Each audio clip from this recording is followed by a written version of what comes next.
نبی کریم صلی اللہ علیہ وسلم عقل مند اس کو کہہ رہے ہیں، اب یہ آپ کے اوپر ہے کہ آپ اپنے ذہن کے مطابق اپنے آپ کو عقل مند بنانا چاہتے ہیں یا نبی کریم صلی اللہ علیہ وسلم کی تعلیمات کے مطابق اپنے آپ کو عقل مند بنانا چاہتے ہیں، یہ آپ کے اوپر ہے۔ ہاں، اس ذہن کو منتقل کر کے اگر آپ یہاں لے کے آتے ہیں کہ جب آپ اپنے نفس کو چیک کرتے ہیں، آپ اپنی موت کی فکر کرتے ہیں، تو پھر وہ جو کمانا ہے، جو پیسے کمانا ہے، اس کے اندر پھر آپ کسی قسم کا جھوٹ نہیں بولیں گے، پھر آپ کسی قسم کا فراڈ نہیں کریں گے، پھر آپ جو کمائیں گے آپ اس نظریے سے کمائیں گے کہ یہ کمانا میرے لیے اور میرے بچوں کے لیے حلال ہو، تاکہ قیامت والے دن میرے سے پوچھ نہ ہو کہ میں نے کہاں سے کمایا اور کہاں پہ خرچ کیا، جس کو کہتے ہیں کہ یہ منتقل کر کے ذہنیت کو تعلیمات نبوی پر لے آنا۔ یا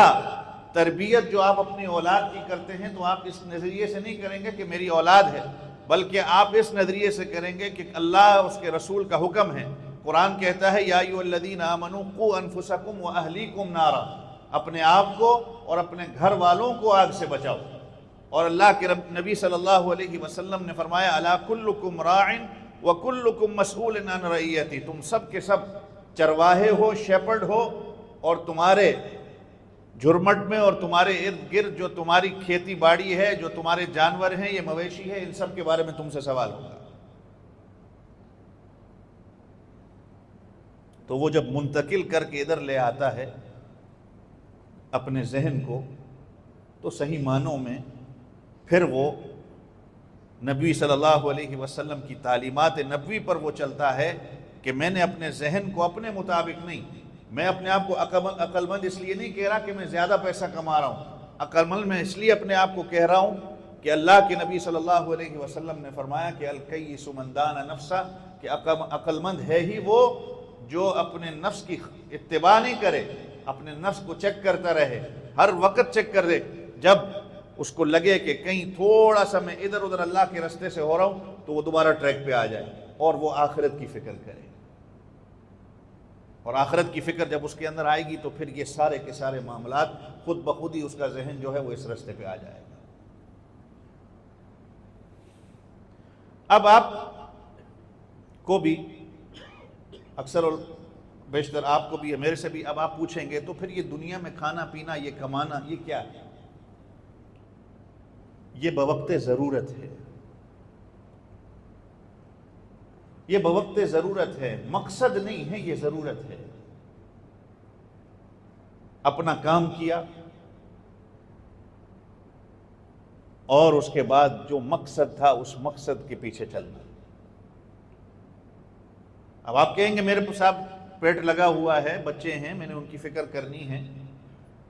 تو اتنی ہی فکر ہو جتنا تم نے یہاں رہنا ہے۔ علماء کرام کہتے ہیں کہ اگر یہ 7 بر اعظم ہیں نا، جتنے بھی کانٹیننٹس ہیں، پوری دنیا چٹیل میدان بن جائے اور آسمان، زمین سے لے کر آسمان تک آپ سارے یہ بر اعظم جتنی پوری دنیا ہے اس میں رائی کے دانے بھر دو۔ رائی کا دانہ یہ گندم کے دانے سے بھی چھوٹا ہوتا ہے، یہ سارے رائی کے دانے سے بھر دو، ایک پرندہ آئے اور ایک دانے کو اٹھائے اور چلا جائے، اور پھر 1000 سال بعد آئے، پھر ایک دانے کو اٹھائے، پھر چلا جائے، پھر 1000 سال بعد آئے، ایک وقت آئے گا یہ دانے ختم ہو جائیں گے لیکن آخرت کی زندگی ختم نہیں ہوگی، یہ دنیا کی زندگی ختم ہو جائے گی۔ میں اگر آپ سے پوچھوں کہ یہ 1000 سال بعد ایک پرندہ آتا ہے اور ایک دانہ اٹھاتا ہے، پورے یہ دنیا کے آپ حساب لگا لیں، آپ کہیں گے وہ دانے ختم نہیں ہوں گے، لیکن میں کہتا ہوں کہ وہ ختم ہوں گے، لیکن آخرت کی زندگی اس سے بھی بڑی ہے۔ اور کتنی ہے انسان کی؟ 30 ہے، 40 ہے، 50، 60، بہت ہی زیادہ کسی نے تیر مار لیا تو وہ 100 کو کراس کر جائے گا، لیکن آخر جانا تو اس نے ہے ہی، جانا تو اس نے ہے۔ اور اب تو 30، 35 سال والے بھی آپ کتنے دنوں سے دیکھ رہے ہیں، کئی یہ ہفتوں سے جو نیوز آپ بھی دیکھ رہے ہیں، میں بھی دیکھ رہا ہوں، 30، 35 سال والوں کا بھی آج کل پتہ نہیں چل رہا، جانا ہے اس نے۔